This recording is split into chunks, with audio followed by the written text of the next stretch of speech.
If anybody tells you that signing Sandro Tonali from Newcastle United is not a good idea, that person is not an Arsenal fan at all.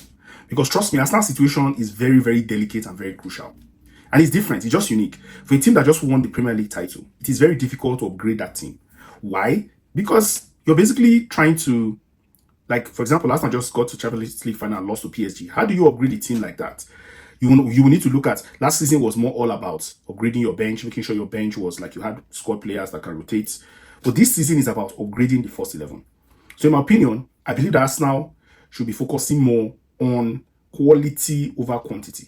It's not just about, now right now we're linked to almost every winger and striker and midfielder in the world. Christozolis, Bacola, we are linked to almost everybody in the market. Even Junior Krupi from, is it Bournemouth? We are linked to almost everybody. But at the moment, this is not the time to just start getting numbers in.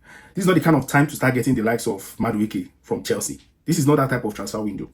This is the type of transfer window where you have to be very intentional and focus on players that will directly improve your first 11, while the players who were there in last season drop to the bench. Simple as that.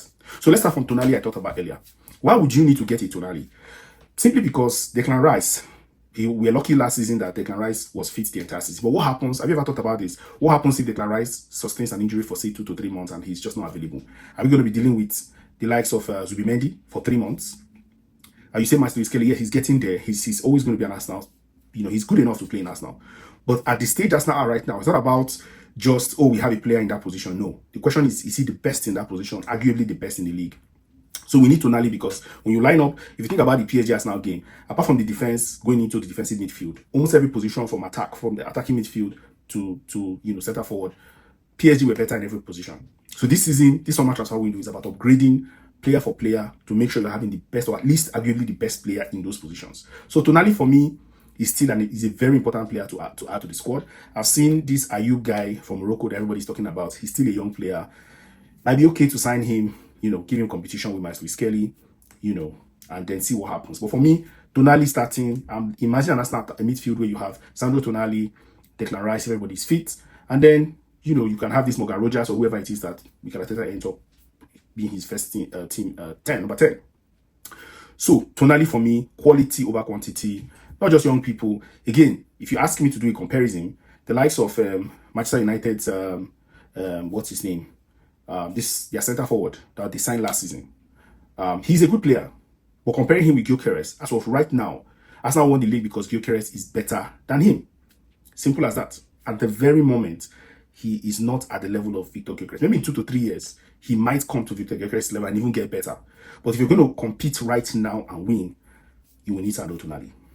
That is settled. Morgan Rogers, of course. I don't think the likes of Odegaard. Eze is okay. You can keep Eze. Eze is a good backup 10. Odegaard is not there. If he's going to be in Arsenal going into next season, it will be a sentimental decision, but I'll leave that up to Mikel Arteta to decide.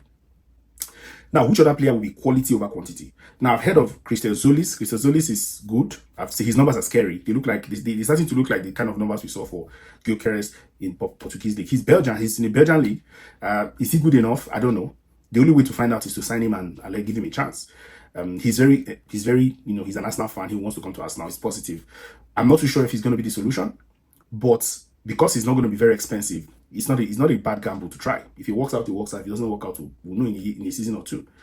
Bacola is not much better than Martinelli. I see Bacola as a nice combination between Madueke and Martinelli, but he's not better than Martinelli. Basically, he's okay. He'll bring competition to the flanks. He can play in both sides of the flank, mostly on the right.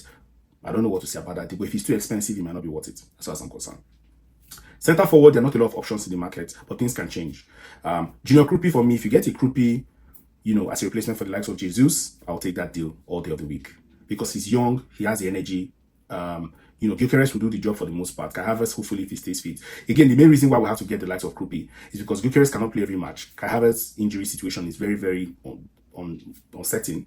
So you need that Krupi as a backup for Gyökeres, going into a season where Arsenal is expected to play at least 60 games. There's going to be so many games next season.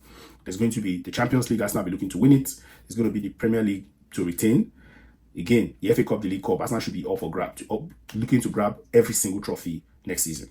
So there are lots of speculations going on in transfer market right now, but for me, the focus should be quality over quantity. We don't want to just be. I know this is all Andre Beta thing, where he kind of tries to talk to so many players and then he ends up picking his best choice. But the focus should be quality over quantity. We don't want to just be signing players just for the fun of it or having lots of squad players. We need to focus on grading the first 11 and ensuring that man for man, player for player, we are certainly better than the likes of PSG or those big clubs that will likely meet the semi-finals and the finals of Champions League next season.